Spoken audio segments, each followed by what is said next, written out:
Orang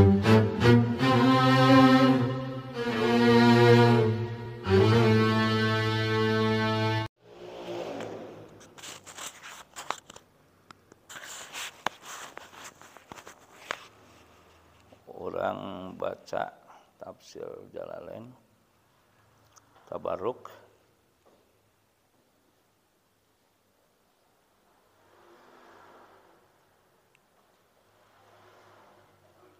muqaddimah heula nya muqaddimahna plus Fatihah ya jilid kedua ya mah ya langsung Al-Kahfi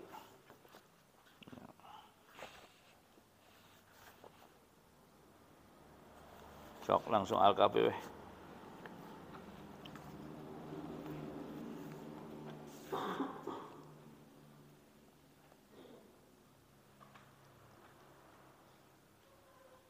ikuti halanya anu megang Quran buka we Qur'ana yang enggak pegang tafsir itu pegang Quran mi ternyata Quran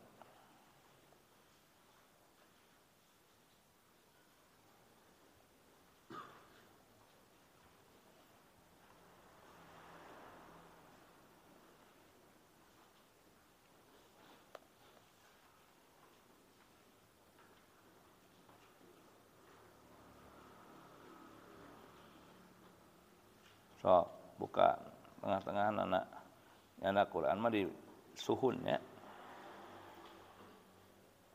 Nah, makanya dari awal habis sholat wirid zikir musafahah itu langsung ambil Quran pegang masing-masing halaqah baca Yasin Waqiah bareng terus diulang-ulang sendiri-sendiri. Ya, diulang-ulang aja biar hafal. Jadi targetkan sekian hari umpamanya hafal Yasin, hafal Waqiah, jangan sampai tidak ada target. Ya, nah, makanya ulang-ulang. Jangan sampai setelah baca Yasin Waqiah barengnya itu kok jadi diem gitu kan. Nah, daripada ngantuk, diem, ngelamun, nah, mendingan ulang-ulang aja lagi baca. Ya, siapa tahu sampai 40 kali diulang-ulang kan jadi nempel di bibir. Nah, metode hafalan yang paling bagus itu kemarin sudah disampaikan adalah diulang-ulang, dibaca sampai nempel di bibir. Nah, nanti kalau sudah nempel di bibir, kita bacanya refleks. Walaupun kita lagi ngelamun, walaupun lagi ngantuk, kalau sudah nempel di bibir itu bacaannya langsung refleks. Seperti baca Fatihah, seperti baca Al-Ikhlas, Al-Falaq, An-Nas, seperti itu. Ya. Jadi mohon mulai besok setelah selesai Yasin Waqiah yang bareng, baca lagi masing-masing. Dikeluarin suaranya, paham? Enggak apa-apa. Nah, jadi tambah makmur masjidnya. Ya, yang lain baca, kita pun baca enggak apa-apa karena sama-sama tujuannya ibadah. Ya. Tujuannya ibadah. Apalagi umat Islam itu kan nahli. Seperti lebah. Jadi lebah itu suaranya bergemuruh.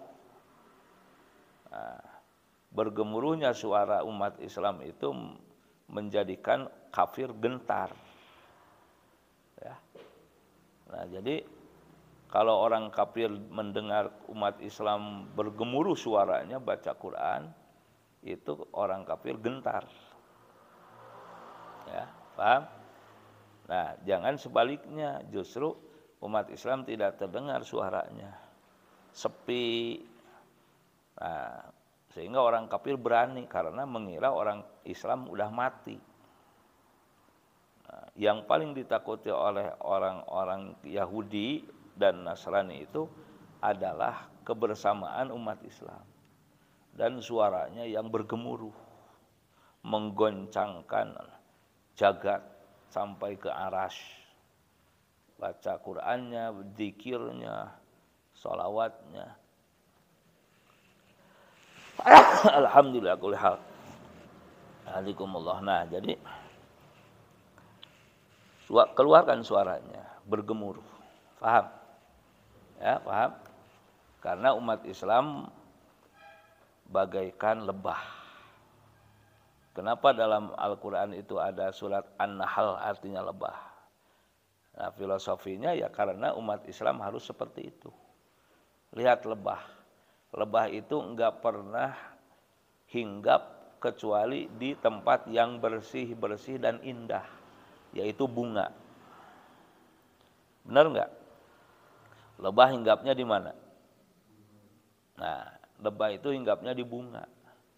Nah, maka umat Islam harus seperti itu.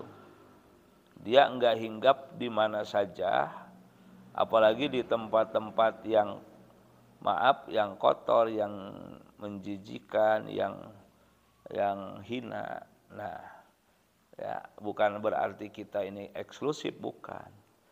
Tapi kita ikuti lebah, di mana lebah itu hinggap hanya di bunga, ya, di tempat yang indah, yang bersih, yang harum.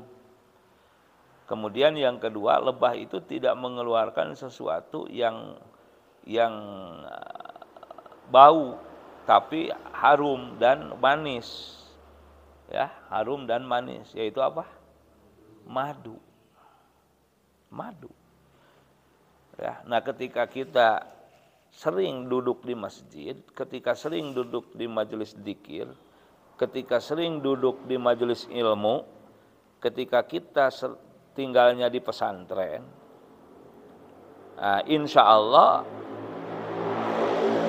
ya ibarat lebah tadi hinggap di bunga, maka yang dikeluarkannya pun adalah madu yang manis, harum dan berharga. Begitupun kita. Kalau kita hinggapnya di masjid, di pesantren, di tempat dzikir, tempat ilmu, nanti yang keluar dari kita itu adalah yang harum dan manis, berharga. Paham nggak? Bisa dipahami? Nah, sebaliknya, ya, mohon maaf, sebaliknya. Kalau yang hinggapnya itu adalah ya seperti lalat, apalagi lalat hijau kan, yang besar itu kan hinggapnya di mana mau saja mereka. Kadang-kadang di makanan ya orang yang terbuka, kadang-kadang banyaknya di tempat sampah, tempat kotoran. Akhirnya mereka pun identik dengan najis, dengan kotoran. Yang dikeluarkan oleh mereka penyakit. Yang dikeluarkan oleh mereka itu penyakit oleh lalat itu, karena tadi lalat tinggal hinggapnya di mana saja, di tempat-tempat yang bau, yang jorok. Nah, kita jangan seperti itu. Jawab, mau seperti lebah apa seperti madu? Seperti lalat. Mau lebah mau lalat? Nah, kalau mau jadi lebah, hinggaplah di tempat-tempat yang indah, yang bersih, yang harum. Seperti masjid, pesantren, majelis dzikir, majelis ilmu. Insya Allah yang keluarnya madu, yang berguna, jadi obat. Tapi kalau hinggapnya tadi seperti lalat itu, ya, jadi mohon, kalau kamu mau serius di pesantren, Musna, kamu mau serius di pesantren, awas, diam di pesantren. Nanti hitam di atas putih ditulis, ya, kesiapannya kamu. Jangan sampai malah hinggap di mana saja. Nanti malah jadi seperti lalat tadi, ya. Jangan sampai yang seperti itu. Ayo kalau ingin kita jadi nahal, ya, seperti lebah tadi, nah, kita harus siap, kuat menjaga kontinuitas dan intensitas kita, ya, untuk tinggal di tempat-tempat yang bernilai, yang mulia seperti ya masjid ini, pesantren segala macam. Ya, awas kalau hinggapnya kemana-mana nggak jelas, nggak karuan, itu nanti kamu seperti lalat. Na'udzubillah. Nah, yang ketiga, lebah itu selalu berkelompok. Ya, jarang lebah itu menyendiri. Nah, makanya kalian di pesantren ini dididik berkelompok bersama. Ya. Karena kita ini adalah sifatnya komunal, bukan personal. Kalau personal itu sendiri-sendiri. Nah, ada satu hadis. Sabda Rasulullah SAW, awas alaikum bil jamaah. Kata Nabi, kalian harus selalu berkumpul bersama-sama, berkelompok, berjamaah. Kenapa? Karena kalau saja di antara kalian umat Islam ini ada seorang saja atau satu saja yang menyendiri, nah nanti ibaratnya seekor kambing lepas dari rombongannya, dia akan mudah dikejar dan diterkam oleh serigala. Paham nggak? Nah, serigala itu maksudnya ya pengaruh-pengaruh yang negatif dari luar, ya, pengaruh-pengaruh negatif yang pinginnya kita berhenti masantren, berhenti ngaji, berhenti baca Quran, berhenti sholat, berhenti ibadah, berhenti sekolah. Na'udzubillah. Yang itu akan berpotensi kepada kerugian dan kecelakaan lahir batin dunia akhirat. Ya. Nah, yang di belakangnya itu adalah setan, jelas itu setan. Karena setan paling takut kalau kita ngaji. Kan ada kisahnya kan? Ya. Dulu ketika Rasulullah SAW mau masuk masjid, ada iblis sedang berdiri di depan pintunya. Maka iblis itu ditanya oleh Nabi, "Hei, iblis, kenapa kamu kok berdiri di situ?" Nah, dia menjawab, "Saya ini pingin masuk ke dalam masjid." Kata Nabi, "Ya udah, ayo silakan masuk aja kamu." Tapi takut, kata si iblis. Nah, kata Nabi, "Kenapa kamu takut? Terus tujuan kamu masuk masjidnya apa?" Nah, maka si iblis menjawab, "Saya pingin menggoda, mengganggu yang lagi sholat. Kebetulan di dalam masjidnya ada yang sedang sholat. Terus kamu takutnya kenapa?" "Karena ada yang lagi tidur." Nah, maka Nabi heran. Sepertinya ini kan paradoks, ya. Sepertinya paradoks, artinya berlawanan kan? Mau menggoda yang sholat, takut sama yang tidur kan? Enggak salah tuh, ya. Nah, mestinya kan menggoda yang tidur, takut sama yang sholat, gitu kan? Itu logik kan? Tapi ini malah sebaliknya. Nah, si iblis menjawab, "Aku mau menggoda yang sholat itu karena orang yang sholat itu orang bodoh, nggak berilmu. Jadi lebih mudah menggodanya, mengganggunya itu. Tapi takut sama yang lagi tidur, karena yang lagi tidur itu orang berilmu." Nah, maka datanglah hadis, naumul alim khairun min ibadatil jahil. Jadi orang berilmu itu tidurnya saja lebih baik daripada ibadahnya orang yang bodoh. Apalagi ibadahnya orang yang berilmu. Ya, paham? Nah, jadi sekali lagi yang paling ditakuti oleh iblis, oleh setan itu adalah kita itu berilmu. Makanya dihalangi, orang yang mau ngaji itu dihalangi. Lihat aja, lihat. Jarang-jarang ada pengajian itu banyak jemaahnya. Rotinan-rotinan itu jarang, jemaahnya banyak itu. Lain lagi maaf dengan selain pengajian. Karena memang setan menghalang-halangi. Wah, kalau umat ini berilmu, kalau umat Islam ini khususnya berilmu, akan susah nanti dicelakakannya, digodanya. Akan susah diberhentikan sholatnya, diberhentikan baca Qur'annya, diberhentikan zikirnya, akan susah. Nah, oleh sebab itu maka satu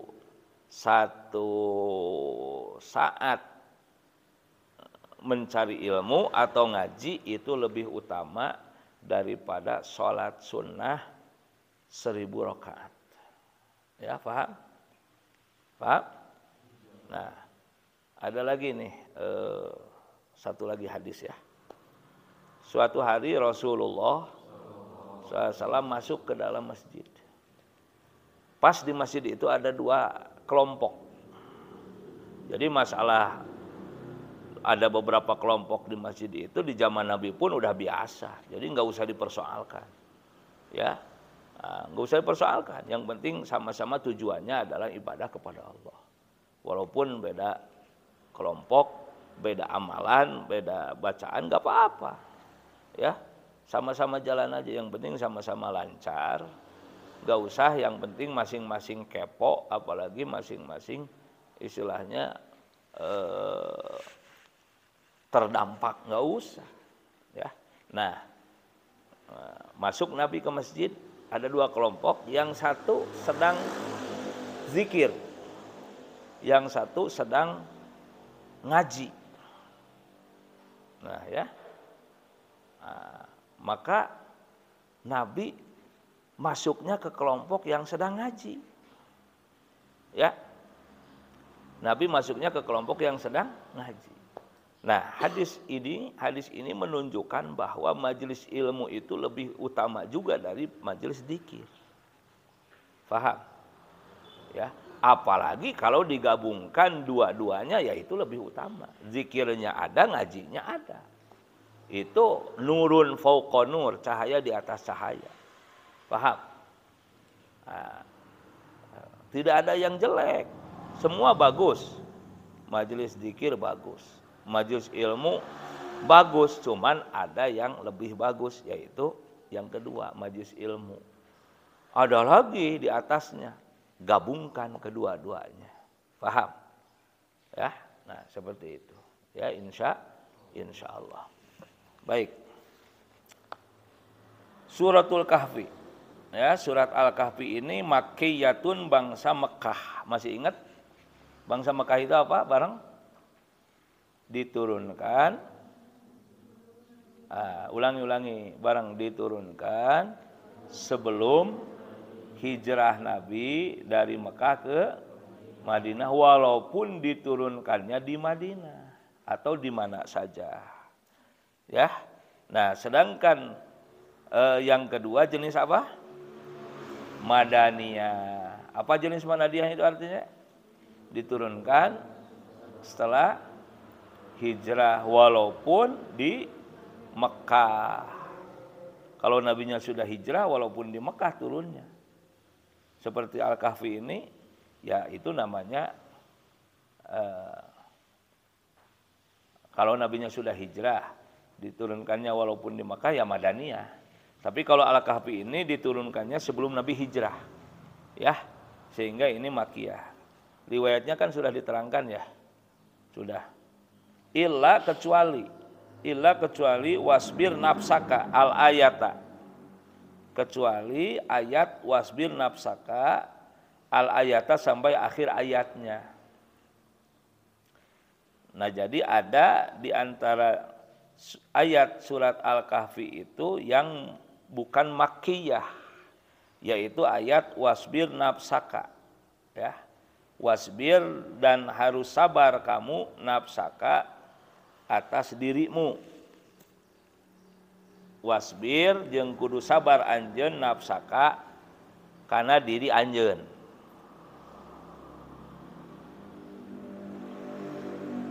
Al-ayata sampai akhir ayat. Nah, jadi ayat tentang sabar. Ya. Yang mana sabar itu adalah termasuk ibadah batiniyah atau qalbiyah. Ya, ibadah yang bangsa batin atau hati. Sabar ada 3. Nah, Ini dalam hadis dikatakan. Sabar ada 3. 1 sabar fi taatillah, di dalam taat kepada Allah. Ayo jujur jawab. Sholat malas apa enggak? Jujur aja. Manusiawinya. Sholat malas enggak? Malas. Baca Quran? Malas. Ngaji? Malas. Nah, kita sama-sama jujur aja. Ibadah itu malas apapun jenisnya. Maka kita harus sabar. Nah, itulah sabar dalam taat kepada Allah. Paham? Walaupun ngantuk, walaupun capek, walaupun lemas, kadang-kadang gak enak badan, kita tetap sholat, kita tetap ngaji. Nah, itu namanya sabar di dalam ketaatan kepada Allah.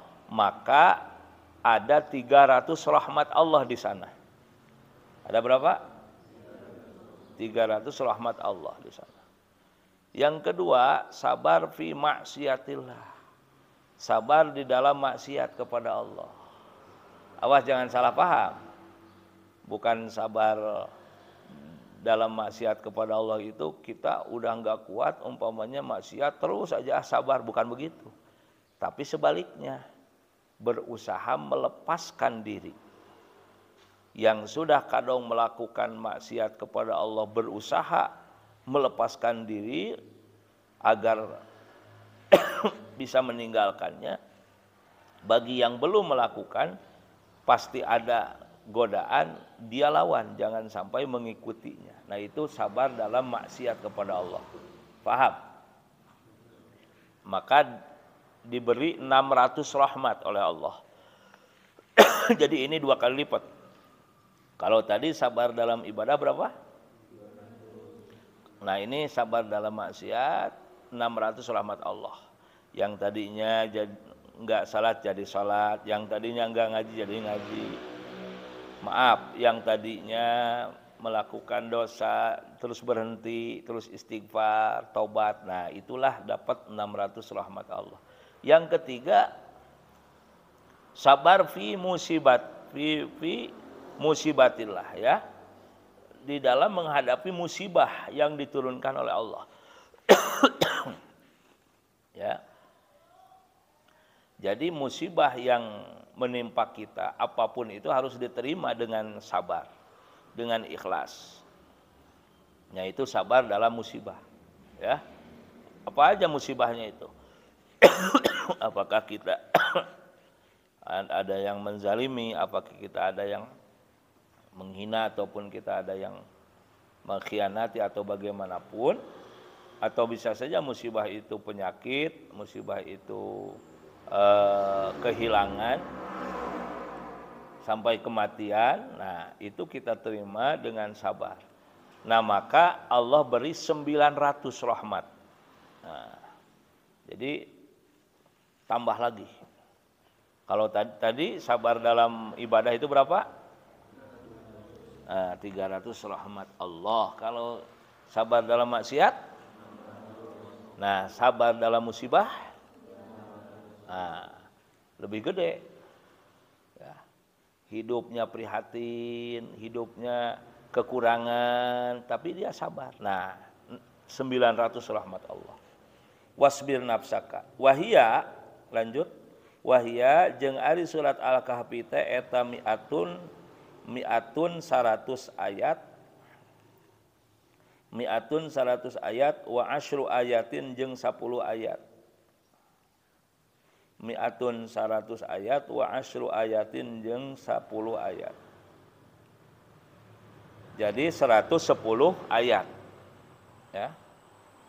Atau wa khamsa asyarata ayatan. Atau wa khamsa asyarata ayatan dan 15 ayat. Ya, jadi ada yang 110 ayat, ada juga yang menghitungnya itu 115 ayat. Ya, enggak usah bingung, kok ada 110, 115 ini gimana? Nah, enggak usah bingung. Ya, bisa saja ada yang menghitung 1 ayat full, ada juga 1 ayat dijadikan 2 ayat. Nah, contohnya perhatikan. Dalam Fatihah. Ya, dalam apa? Fatihah berapa ayat? Tetap 7 ayat. Semua sepakat Fatihah itu 7 ayat. Makanya surat Al-Fatihah itu disebut As-Sab'ul Masani. Artinya As-Sab'ul Masani itu 7 ayat yang diulang-ulang. Karena selalu diulang-ulang dibaca setiap sholat. Paham? Kita dalam Fatihah, dalam doa aja Fatihah, ya.